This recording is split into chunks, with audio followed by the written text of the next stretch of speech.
जुबान भी अगर गलत और झूठ बोला है तो यही पर उसका जुबान नोच लेंगे, जिंदा नहीं छोड़ेंगे। ये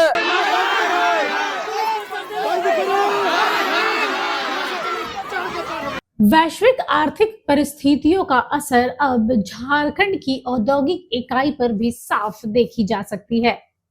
मध्य पूर्व में जारी संघर्ष और 2025 में अमेरिका के द्वारा लगाए गए टैरिफ का असर अब झारखंड की राजधानी रांची के खेलगांव स्थित Orient craft fashion industry limited पर भी देखा जा सकता है।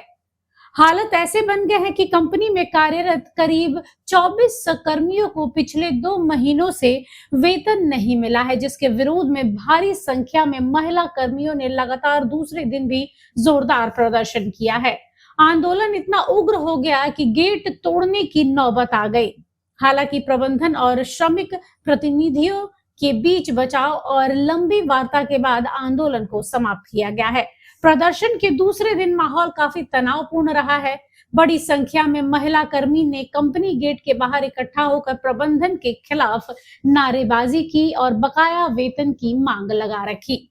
मौके पर स्थिति बिगड़ते हुए देख प्रशासनिक अधिकारी भी काफी मुस्तैद थे। इस बीच कंपनी के सीएमडी सुधीर ढींगरा रांची पहुंचे और उन्होंने श्रमिकों को प्रबंधन के बीच सीधे संवाद की पहल की। कंपनी की माने तो ओरिएंट क्राफ्ट को ज्यादातर ऑर्डर अमेरिका से मिलते हैं। पहले जहां इन उत्पादों पर करीब 13% टैरिफ लगता था, वहीं 2025 के दौरान ये बढ़ते बढ़ते 63% तक पहुंच गया है। टैरिफ की इस भारी वृद्धि और मिडिल ईस्ट के देशों में जारी संघर्ष के कारण इस पूरे ऑर्डर पर असर पड़ा है, जिससे कंपनी का मार्जिन बुरी तरीके से हिल गया है।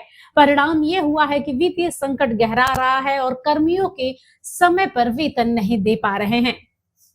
बता दें कि इस पूरी लड़ाई में जहां महिला मजदूर कर्मी गंभीर सोच में चली गई हैं, तनाव में चली गई हैं, तो ऐसे में जेएलकेएम के कई नेता सामने आए हैं।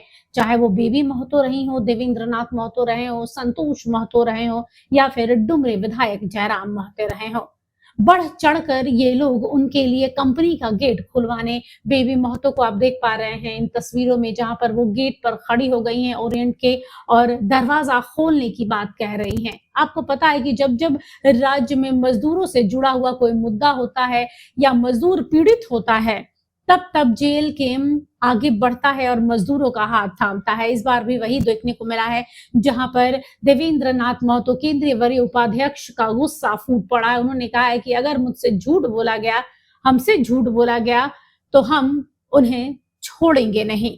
एक बार सुनते हैं देवेंद्र नाथ ने क्या कहा है। आज आए हैं हमारे सामने, जैसे झूठ बोल भी दिया है तो ये पटक पटक के मार देंगे। देवेंद्र नाथ महतो है, बता दे रहे। जुबान भी अगर गलत और झूठ बोला है तो यही पर उसका जुबान नोच लेंगे, जिंदा नहीं छोड़ेंगे। ये हम लोग रखते हैं। अरे एमएलए एमपी बनने नेतागिरी करने नहीं आया, यहाँ लड़ाई लड़ने आए। बिरसा का रूप धारण करके, सिद्धू कानू, फुलो जानो, चांद भैरव, निर्मल महतो का रूप धारण करके आए हैं। लेकिन अगर आज आए हैं हमारे सामने, जैसे झूठ बोल भी दिया है तो ये पटक पटक के मार देंगे। देवेंद्र नाथ महतो है, बता दे रहे। बता दें कि श्रमिकों ने प्रबंधन के समक्ष 10 सूत्री मांग रखी है, जिसमें वेतन वृद्धि, समय पर सैलरी का भुगतान, कार्य समय निर्धारण, ओवर टाइम का उचित भुगतान, सरकारी तर्ज पर छुट्टियां और कैंटीन में समान भोजन, कार्यस्थल पर सम्मानजनक व्यवहार और वेतन जल्द से जल्द भुगतान किया जाए।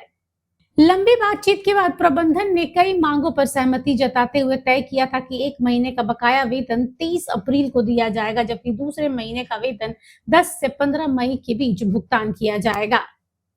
हालांकि ओरिएंट क्राफ्ट कंपनी में एक बार फिर से हंगामा शुरू हो गया। बुधवार को कंपनी के मालिक सुधीर ढींगरा की मौजूदगी में मजदूरों के साथ एक समझौता हुआ था, जिसमें यह कहा गया था कि 1 महीने की सैलरी तत्काल दी जाएगी, लेकिन वो वादा टूट गया है।